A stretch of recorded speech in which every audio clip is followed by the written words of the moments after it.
This is our Oakland Public Library project. Check this out. Writer Caitlin Moran argues that libraries have historically been a vehicle to enable residents to be citizens and not consumers.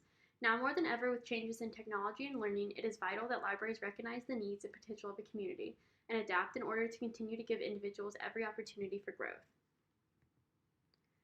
When planning this project, we wanted to focus on the individual. We divided the program into 6 categories and placed one in each mass shown here. The placement of each program on the site was determined by ease of accessibility from certain surrounding buildings. One element that helps engage residents and offer them with new resources and opportunities is our vault. The vault allows people to freely explore new interests without the commitment of spending money. Within the vault are various unusual objects. These items range from shovels to drum sets to anything one might need for a temporary amount of time or want to experiment with before committing to a purchase. As you can see, the vault resembles an oversized vending machine, which acts as a spectacle that piques users' interest from outside and brings them in. The relationship of the different masses at the ground level shows how a user could easily permeate through the site and utilize different entrances into the library. Both direct and indirect paths of circulation are included for those who wish to enter immediately and for those who prefer to meander through the site. The ambiguity of the site interventions allows for the diverse group of users to interact with the same areas in ways that best suit them.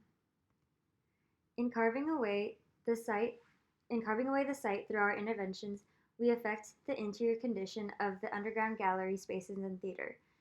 This integration alters the definition between ground and building and helps the user orient themselves within the site.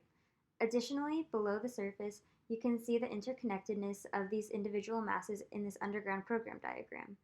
This begins to blur the individuality of each mass as a separate building. This section cuts through 3 masses on the north part of the site closer to Lake Merritt. It includes the Makerspace Children's Library and Resource Center. Traditionally, libraries provide existing content and materials, but through the residents' use of this makerspace, they are able to become producers of this content as well. A zoom in of the Children's Library shows little Brooklyn, whose parents work late, so she stays at the daycare provided there after school.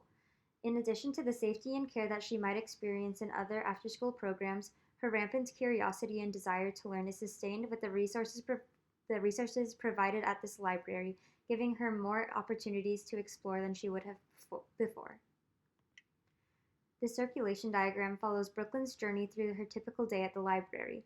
She explores the vault, studies in the children's library, plays outside, and is picked up at the end of the day by her parents in the resource center. This section cuts through the 3 masses on the south end of the site, which include the collaboration space, vault, and education hub. Through a wide range of circulation, multiple entry points, and the open nature of the spaces, each room's program is ultimately left up to the user. They're able to deem what space is appropriate for their needs. By grounding all 3 masses in one common bottom level, the user's previous understanding of each individual building shifts. This is a peek into a local resident, Kyle's interactions with the vault. After finding inspiration in Rocky, he decided to give boxing a try. Although the experience didn't go well, he was able to explore an interest that exposed him to a new community in Oakland, of which he would have never experienced before. After noticing the strange robot arm, Kyle found himself lost in the vault below the library. Once he found an exit, he realized he had ended up in a cafe on the ground floor. To end, here's our 1/8 scale chunk model showing the collaboration space, vault, and theater.